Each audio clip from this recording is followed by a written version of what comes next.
Hello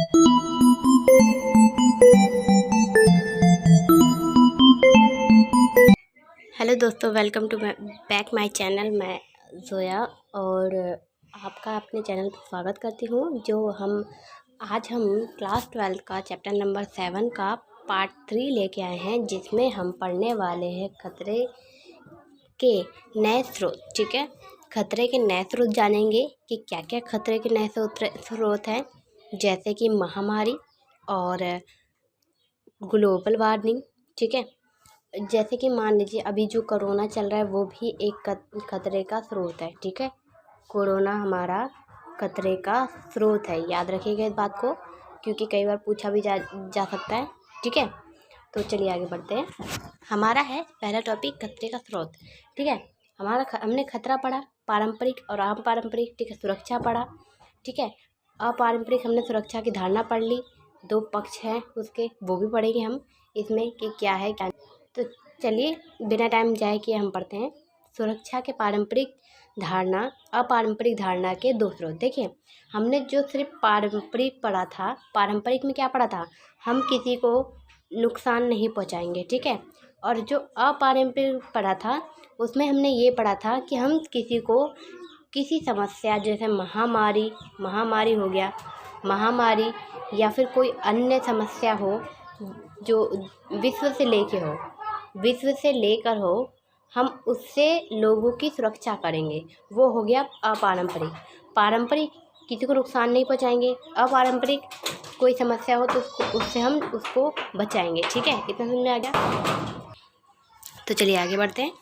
देखिए, मानवता के दो पक्ष, अपारंपरिक धारणा के दो पक्ष। ठीक है, मानवता की सुरक्षा और विश्व की सुरक्षा। हमने अपारंपरिक में पढ़ा था मानवता की सुरक्षा, विश्व की सुरक्षा की। अगर जब भी बात किया गया तो हमें अपारंपरिक के बारे में ही लिखना है। ठीक है, चलिए इतना तो आपको मैंने सेकंड वीडियो में बता दिया था, पिछली वीडियो में। तो हम टाइम ज़ाया नहीं करेंगे इसके ऊपर, इस टॉपिक को पूरा नहीं करेंगे हम, मतलब कि इतना हम उसको मतलब वरना इसे समझाऊंगे तो फिर दोबारा टॉपिक लंबा हो जाएगा, वीडियो ज़्यादा लंबा हो जाएगा, इसलिए हम आगे बढ़ते हैं। ठीक है, मैंने पहले वीडियो में इसे बता दिया है, जो अगर आपने पहले वीडियो नहीं देखा हो, पार्ट 2 नहीं देखा हो, तो आप जाके देख लीजिए। ठीक है, चलिए आगे बढ़ते हैं। ये दोनों सुरक्षा के संदर्भ के खतरों की बदलती प्रकृति पर जोर देती है।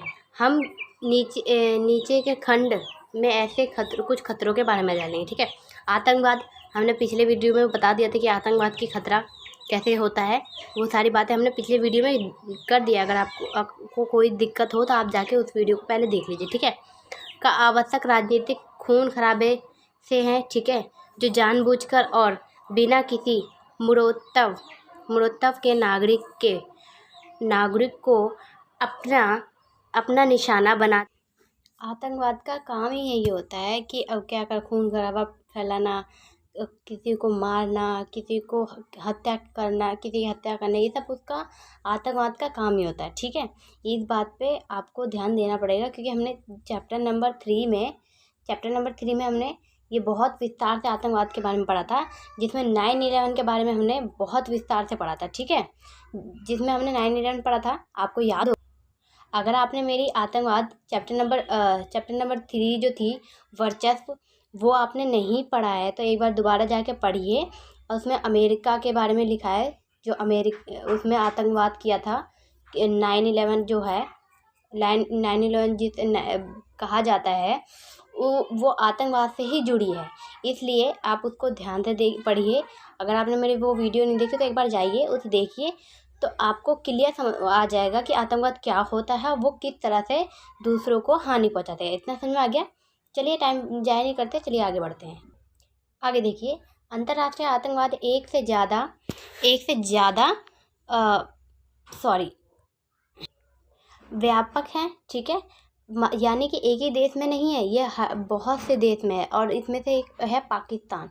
ठीक है, पाकिस्तान को घोषित कर दिया गया है। मैंने ये भी आपने पढ़ा था चैप्टर नंबर 5 में, मैंने आपको क्लियर पढ़ाया है आपको। अगर आपने वो भी नहीं पढ़ा तो आप उसे भी जाके पढ़ लीजिए पहले, तो आपको आतंकवाद क्लियर हो जाएगा कि आतंकवाद होता ही क्या है। ठीक है, चैप्टर नंबर 5 चैप्टर नंबर 3 ज़रूर पढ़िएगा, एक बार उसका वीडियो ज़रूर देख लीजिए, आपको क्लियर आ जाएगा और आपको उसमें कोई डाउट नहीं होगा। जो भी एग्ज़ाम में आएगा वो आप अच्छी तरह से क्लियर कर पाएंगे। ठीक है, चलिए आगे बढ़ते हैं। और उनके अनेक निशाने पर कई देशों के नागरिक हैं। ठीक है, वो किसी भी देश में किसी भी नागरिक को हानि पहुंचा सकते हैं। आतंकवाद ये सब कर सकते हैं, उनका ये सब काम ही होता है। ठीक है, कोई राजनीतिक संदर्भ या स्थिति नापक हो तो आतंकवाद समूह के बल अथवा बल प्रयोग की धमकी देकर बदलना। यानी देखिए क्या होता है कि वो किसी अगर राजनीतिक के हो सकता है, वो ऐसा भी हो सकता है, या किसी को कष्ट पहुंचाने के लिए हो सकता है। ये क्या करते हैं, कभी कभी ऐसा होता है कि किसी को किडनैप कर लिया, अब किडनैप करने के बाद उसको धमकी देंगे कि हम इसको मार देंगे या तो ऐसा करो, ऐसा भी होता है। या तो फिर वो क्या कर सकते हैं कि किसी जैसे कि आपने देखा होगा बहुत से स्कूलों को किडनैप कर लेते हैं, स्कूल के बच्चों को, और फिर कहते हैं कि ऐसा करो वरना क्या करेंगे, मार देंगे। वो क्या होते हैं, आतंकवाद होते हैं। इतना समझ में आ गया, चले आगे बढ़ते हैं। जनमानस को आंतरिक करने के लिए नागरिकों को निशाना बनाया जाता है। मैंने अभी आपको बताया, जैसे नागरिक हो गए, किसी को किडनैप कर लिया या किसी स्कूल के बच्चों को पकड़ लिया या किसी राजनीतिक स्थान पे चले गए या क्या कहते हैं कि किसी सार्वजनिक स्थान को पकड़ लिया, कब्जे में ले लिया, तब धमकी देंगे कि भाई ऐसा करो तो वरना हम ऐसा कर देंगे, मतलब या उसको नुकसान पहुंचा देंगे। ये सब धमकियाँ क्या करते हैं, देते हैं। और नागरिक फंसते हैं। वो जानते हैं कि अगर नागरिक को अगर हमने पकड़ लिया तो क्या करेगा नेता, हमारे जो देश के नेता हैं वो नागरिक को बचाने के लिए कुछ भी करेंगे, इसलिए वो अपनी बात मनवाते हैं। ठीक है, इतना समझ में आ गया, चलिए आगे बढ़ते हैं। आई होप आपको आतंकवाद क्लियर हो रहा होगा, मैंने बहुत डीपली बताया आपको। चलिए आगे बढ़ते हैं। और आतंकवाद नागरिकों के असंतोष का इस्तेमाल राष्ट्रीय राजनीतिक अथवा राष्ट्रीय सरकारी अथवा संघर्षों में शामिल अन्य पक्षों के खिलाफ करते हैं। ठीक है, इतना समझ में आ गया। बहुत आसानी से, बहुत इजी वे में लिखा हुआ है ये, मैं जानती हूँ। और आई होप आप सबको ये सब समझ में आया होगा और ये क्लियर हो गया आपको। अगर आपको नहीं हुआ था आप कमेंट कर दीजिए, और हो गया तो यस लिख दीजिए। ठीक है, चलिए आगे बढ़ते हैं। अब देखिए इसमें 9/11 की घटना है, 1991, 11 सितंबर 9/11 की जो अमेरिका की घटना मैंने अभी बिल्कुल जस्ट अभी बताई है, वो भी इसमें जाहिर किया गया। क्योंकि वो बहुत बड़ी घटना थी आतंकवाद में, और अमेरिका में पहली बार हुई थी। ठीक है, इसलिए उसको भी दर्शाया गया है कि किन्होंने क्या किया था, वर्ल्ड ट्रेड सेंटर पर हमला किया था, किसके, अमेरिका के। इतना समझ में आ गया आपको। वो भी दिया गया ताकि वो आपको क्लियर हो, वो याद हो। ये उदाहरण के लिए दिया है आपको, तो उदाहरण में आप इसे लिख सकते हैं। ठीक है, चलिए आगे बढ़ते हैं। देखिए आतंकवाद कोई नई परिघटना नहीं है। ठीक है, उसके बाद जब 9/11 हुआ उस पे लेकिन आतंकवाद पे ज़्यादा ध्यान देने लगे, पहले उतना ध्यान नहीं दिया जाता था। ठीक है, आगे देखिए।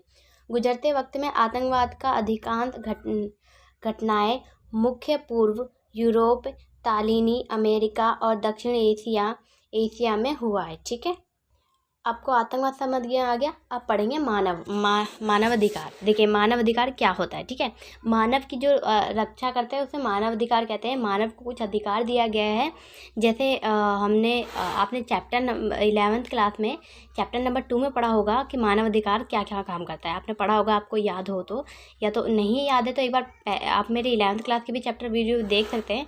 कोई गलती नहीं है, अगर आप उसी चीज़ को दोबारा पढ़ते हैं तो आपके लिए काम ही आएगी।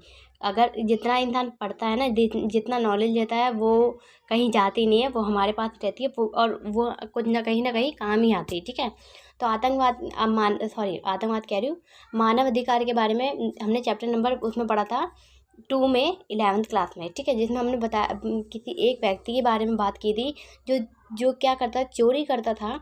तो उसकी चोरी के इल्ज़ाम में उसे जेल हुई। ठीक है, जब उसे जेल हुई तो वो शायद 28 साल का था। ठीक है, लेकिन जब वो रिहा हुआ तो वो 70 साल का हो चुका था। बस एक छोटी सी उसने क्या किया था, चोरी की थी। तो इतनी बड़ी तो उसे सज़ा नहीं मिलनी चाहिए, लेकिन उसका पूरा ज़िंदगी क्या हुआ, जेल में कट गया। इसलिए क्या किया गया, मानवाधिकार बनाया गया, ताकि जो जेल में भी कैदी है उनकी भी रक्षा किया जाए। इतना समझ में आ गया। चलिए अब मानवाधिकार पढ़ते हैं। मानवाधिकार को 3 कोटि में रखा गया है। ठीक है, मानव अधिकार को याद रखिएगा, 3 कोटि में रखा गया। हो सकता है आपको लगे कि मानव अधिकार को इनमें से कहीं ज़्यादा कोटियों में हो सकती है, लेकिन इन 3 कोटियों से मानव अधिकार का विषय में शुरुआत की जा सकती है। ठीक है, पहली कोटि जो है राजनीतिक अधिकारों की है, जैसे कि अभिव्यक्ति और सभा करने की आज़ादी। ठीक है, राजनीति से संबंधित है, हम अभिव्यक्ति अपने बात को अभिव्यक्त कर सकते हैं, किसी भी सभा को रख सकते हैं। ये हमारा क्या है, मानव अधिकार है, इससे हमें कोई भी अलग नहीं कर सकता। ठीक है, इतना समझ में आ गया। आई होप, मैं आशा करती हूँ कि आपको क्लियर हो रहा होगा। ठीक है, पहली हमारी क्या थी, पहला जो था, अब हम अपनी बात को रख सकते हैं, कहीं भी रख सकते हैं, लेकिन अगर हम किसी के लिए अपशब्द ना कहें तो। इतना समझ में आ गया। अब हमारी दूसरी कोटि आती है। क्या है हमारी दूसरी कोटि? पहली कोटि समझ में आ गया आपको, दूसरी जो कोटि है हमारी, वह आर्थिक और राजनीतिक अधिकारों की है। ठीक है, आर्थिक रूप से आप कहीं भी कोई भी काम कर सकते हैं, अगर गलत ना हो तो आप आर्थिक रूप से काम कर सकते हैं, समाज में कहीं भी रह। ठीक है, और जो हमारी तीसरी कोटि है वो उपनिवेश जनता अथवा जातीय और मूलवासी अल्पसंख्यकों के अधिकार में आता है। ठीक है, पहली कोटि जो थी हमारी वो राजनीति से संबंधित थी। ठीक है, राजनीति से संबंधित थी। ठीक है, दूसरी कोटि समाज और आर्थिक से संबंधित है। ठीक है, तीसरी हमारी जनता, उपनिवेश और अल्पसंख्यक मूलवासी जो है उनसे संबंधित है। क्या है, मानव अधिकार। हम किसकी बात कर रहे हैं, मानव अधिकार की बात कर रहे हैं। याद रखिएगा इस बात को, मानव अधिकार को 3 कोटि में 3 कोटि में रखा गया है। 2 नंबर के क्वेश्चन में ये पूछा जा सकता है। ठीक है, इतना याद रखिएगा। चलिए आगे देखिए, 1990 के दशक में कुछ घटनाएं मसलन रवांडा में जनसंहार, कुवैत पर इराक का हमला। ठीक है, ये हमने पढ़ा भी था। ठीक है, याद रखिएगा। और पूर्वी तिमोर इंडोनेशियाई सेना रक्तपात के कारण बहस चल पड़ी। ठीक है, कब चल पड़ी, 1990 में। ठीक है, कि संयुक्त राष्ट्र को मानव अधिकारों का हनन की स्थिति में अपेक्षा करना चाहिए, हस्तक्षेप करना चाहिए। ठीक है, या नहीं। ठीक है, अभी इस बात पे बहस चल रही थी कि उनको हस्तक्षेप करना चाहिए या नहीं करना चाहिए। ठीक है, कुछ ने इस बात पर सहमत कि संयुक्त राष्ट्र संघ की घोषणा पत्र अंतर्राष्ट्रीय बिरादरी के अधिकार देता है कि मानव अधिकार की रक्षा के लिए हथियार उठाएं। ठीक है, मानव अधिकार के लिए किसी ने कुछ ने ये तर्क को दिया कि मानव अधिकार। आगे देखिए, दूसरी तरफ कुछ ऐसे भी तर्क था जिनका संबंध ताकतवर देशों के हितों में यह निर्धारित होता है कि संयुक्त राष्ट्र संघ मानव अधिकार उल्लंघन के किस मामले में कार्रवाई करेगा और किस में नहीं। ठीक है, ये दूसरे लोगों का तर्क था। ठीक है, खतरे का एक और स्रोत वैश्विक निर्धनता से है। विश्व की जनसंख्या फिलहाल 6 अरब करोड़ से 25 वर्षों में इतना हो गया। ठीक है, 8 अरब ही रह जाएगा। ठीक है, ये सब बात क्या थी, ये मानव अधिकार के लिए तर्क दिया गया था। ठीक है, इतना समझ में आ गया। संभव ये है कि आंकड़ा 9 से 10 अरब तक पहुंच जाएगा। ठीक है, फिलहाल विश्व के कुल आबादी वृद्धि का 50% सिर्फ देश भारत, चीन, पाकिस्तान, नाइजीरिया, बांग्लादेश, इंडोनेशिया में घटित हो रहा है। ठीक है, क्या किसकी बात कर रही है, ये इन देशों की बात हो रही है, भारत, पाकिस्तान, चीन, नाइजीरिया, बांग्लादेश, इंडोनेशिया। ठीक है, जिसमें हमारा जो है ये घटता जा रहा है। ठीक है, आगे देखिए कि अगले 50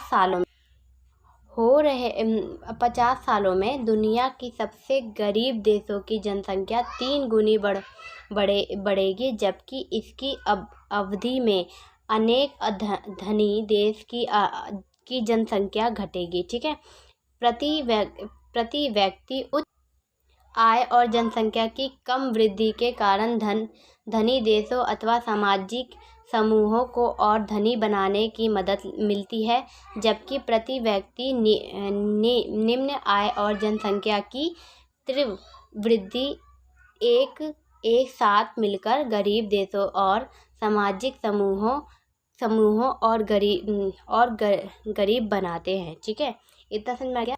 आगे देखिए, विश्व स्तर पर यह असमानता उत्तरी गोलार्ध के देशों में दक्षिणी गोलार्ध के देशों से अलग करती है। ठीक है, क्या ये असमानता कौन सी? जो गरीब देश होती है, उन जो जनसंख्या में घटती जा रही है, उनके बारे में बात हो रही है कि इस उत्तरी गोलार्ध को दक्षिणी गोलार्ध से वो काट देती है। ठीक है, ये असमानता। ठीक है, आगे देखिए, दक्षिणी गोलार्ध के देशों में असमानता अच्छी खासी बढ़ी है। ठीक है, दक्षिणी गोलार्ध में बढ़ी है और उत्तरी गोलार्ध में घट जाती है। ठीक है, यहाँ कुछ देशों ने आबादी के रफ्तार को काबू किया है और आय को बढ़ाने में सफल रहे हैं, जबकि बाकी देश ऐसा नहीं चाहते, नहीं कर पाए। ठीक है, अब इतना समझ में आ गया आपको।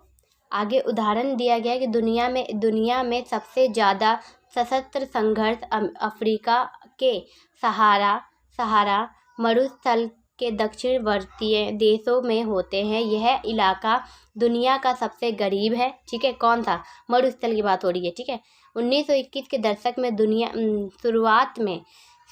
शुरुआती समय में इस इलाके के युद्धों के शेष दुनिया के तलवों की कहीं ज़्यादा लोगों को मारे गए। ठीक है, इतना समझ में आ गया। आई होप आपको समझ में आया होगा। ये चैप्टर हमारा ख़त्म हो गया। ठीक है, कुछ ना समझ में आया हो तो मुझे कमेंट कर दीजिएगा। मेरी वीडियो को लाइक कीजिए, और अगर आप मेरे चैनल पे नए आए हैं तो प्लीज़ सब्सक्राइब कर लें। ठीक है, भूलें ना, और इसे ज़्यादा से ज़्यादा शेयर करें। ठीक है, मिलती हूँ आपसे अगली मेरी वीडियो में। तब तक के लिए खुश रहिएगा आप भाई, और पढ़ने में